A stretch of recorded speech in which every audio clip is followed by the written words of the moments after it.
tandir haroratini tayyorlashni o'rgataman. Bismillah. Birinchi bo'lib xom somsani olib tandir ichiga urib ko'ramiz mana. Buni hozir baland. Buni ozgina suv sepamiz, keyin yelpimizda yana urib ko'ramiz.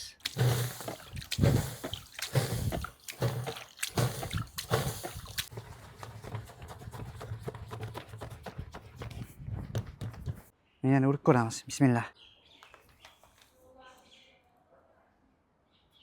Hozir harorati tayyor. Mashinaga yopish kerak, xudo xolasa. Chiroyli chiqadi Alloh izni bilan.